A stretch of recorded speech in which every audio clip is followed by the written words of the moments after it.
So ఈరోజు నాకు ఇక్కడ ఉండి సార్ చెప్పిన ప్రతి ఒక్క మాటని క్షుణ్ణంగా తెలుసుకునే అవకాశం నాకు మన డిపార్ట్మెంట్ తరఫున లభించినందుకు ఫస్ట్ ఆఫ్ ఆల్ మన డిపార్ట్మెంట్ అందరికీ చాలా కృతజ్ఞతలు తెలియజేస్తున్నాను.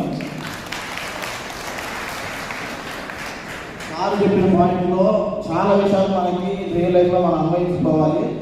అందులో నాకు బాగా నచ్చిన పాయింట్, మంచిని మాత్రమే మనం తీసుకోవాలి, చెడును మనం వదిలేయాలి. సో అది ఎలా అంటే, సమాజంలో మనకు చాలా మంది ఎదురవుతూ ఉంటారు. వాళ్ళలో మనకి ఒక్కొక్కరిలో ఒక్కొక్క లక్షణం ఉంటుంది. దాన్ని మనం ఏ విధంగా తీసుకుంటున్నామో, ఏది తీసుకోవాలి, ఏది వదిలేయాలి, ఒక్కొక్కరికి ఒక్కొక్క టాలెంట్ ఉంటుంది. అది వాళ్ళు గమనించాలి. దానికోసం సార్ చెప్పినట్టు 100% కష్టపడాలి. ఆ ప్రయాణంలో మనకి ఎంతోమంది ఎన్నో రకాలుగా సహాయ సహకారం అందిస్తారు. వాళ్ళని ఎప్పటికీ మర్చిపోకూడదు. మరొక విషయం, నన్ను కంట తడిపెట్టిన విషయం, అమ్మ గురించి చెప్పారు బాగా. ఈ సందర్భాన్ని నేను ఉపయోగించుకోవాలనుకుంటున్నాను. మా అమ్మ గురించి 2 మాటలు చెప్పి, చిన్నప్పటి నుంచి నన్ను కష్టపడకుండా పెంచి చదువు దూరం అవ్వకుండా ఈరోజు ఈ స్థానంలో నిలబడి మీతో మాట్లాడుతున్నానంటే దానికి మా అమ్మ కారణం.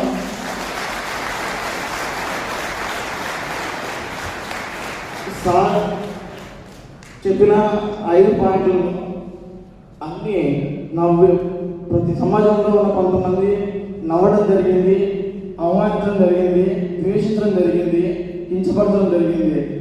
అయినను ఎక్కడ కూడా మమ్మల్ని విడిచిపెట్టకుండా మీ ముగ్గురాన్ని నేను లాస్ట్ పర్సన్ని నన్ను ఈ స్థాయికి తీసుకొచ్చింది. చిన్నప్పటి నుంచి కూడా నాకు సపోర్ట్ చేస్తూనే నన్ను ఒక ఉన్నత స్థానంలో చూడాలని ఎన్నో కలలు కలిగింది.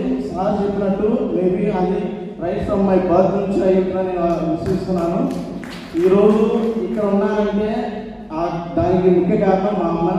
సార్ ఈ క్షణాన్ని నాకు అందించడానికి చాలా థ్యాంక్స్ సార్. మా అమ్మగారు గుర్తు చేశారు.